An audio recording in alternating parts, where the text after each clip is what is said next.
Yo, what up? Kamikaze Soundwaves here, back at you with Scary Movie Month, movie number 2. And today we're looking at It Comes at Night. This is a great horror thriller movie. Fantastic. So this is the setup for this movie. We're introduced to Paul and Sarah, who are married, and they have a son named Travis. They're living out in the woods, living in a cabin, doing whatever they can to survive this apocalypse that's happened. No, it's not a zombie apocalypse, but it is an apocalypse where there is a disease that's running ravage. It's highly contagious, something like the bubonic plague, where if you get it, you're highly contagious.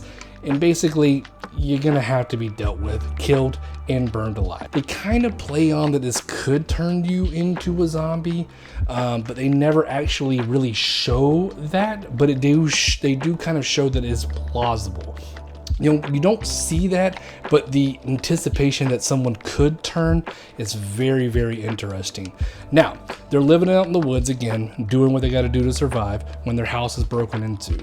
Now, this guy breaks into their house, Dan. Now, the thing is, the big play in this movie is this big red door, okay? The big red door has a big lock on it and is the only entrance and exit out of this huge cabin. Everything else has been boarded up. There is one way in, one way out.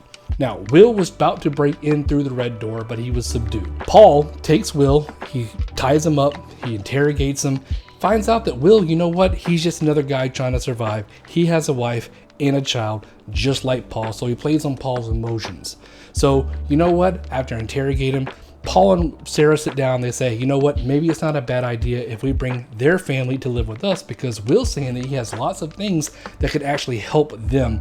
Also, Paul has things that could help them. So maybe they could live in harmony during this whole thing and support one another. So Paul takes up Will to go find his family. Now, some couple of things happen before they go and find Will's wife. You know, it plays on who's bad, who's good, who's hiding something. They're attacked. Will shows that he could potentially have known the person that ran and tried to subdue them and attack them, but it also shows that maybe he's just a good person at heart and doesn't want to hurt anyone.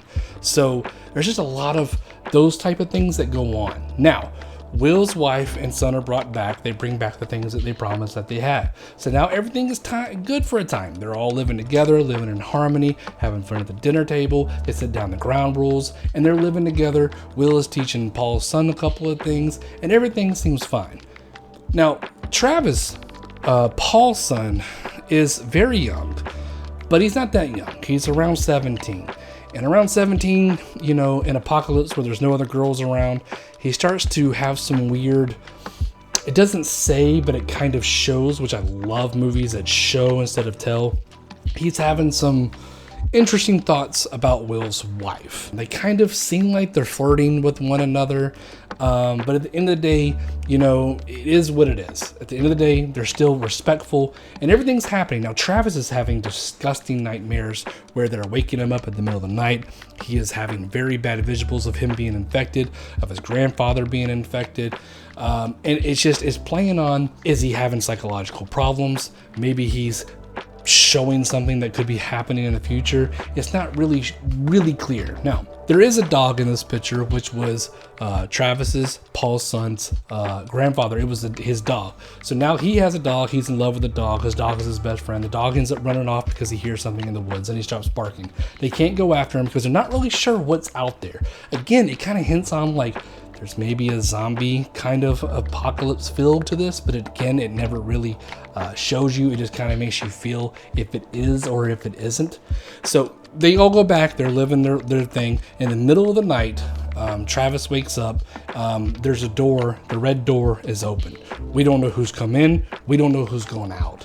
The thing is, everyone in the house between both families completely denied opening this door, but someone opened it. Now we start playing the guessing game of who opened that door. Now, Will and Kim's son is very young. I mean, very young, very small child. So could he have potentially accidentally opened the door? Maybe Travis opened the door because maybe he wanted to go out and find his grandfather's dog. Maybe Will opened the door because maybe he has ties to people out there. You don't know.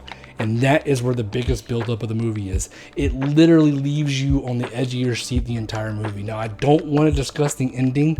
I do, but I would like you to watch this movie because I think that you'll thoroughly enjoy this. It is a very great suspenseful horror movie, and I think you would definitely enjoy it. Again, this is on Netflix, something easy to find. They Come at Night. I think this is another great horror movie, thriller movie that definitely leaves you on the edge of your seat. So It Comes at Night. Very dark, atmospheric movie. There's no power. It's all lanterns. And they play on the theory of this red door, who can come in and who goes out, who's good and who's bad.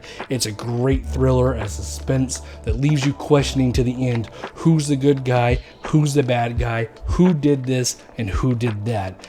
Fantastic movie, and the ending, it is fantastic. It will actually leave you fucking mind blown after you see this ending. The ending is fantastic. Completely a curveball that you're not going to expect. So It Comes at Night. Highly suggest this one. You gotta see this if you haven't already. It's Kamikaze Soundwaves. Thanks for stopping by, checking out the video, and I'll check you out over the next one. Later.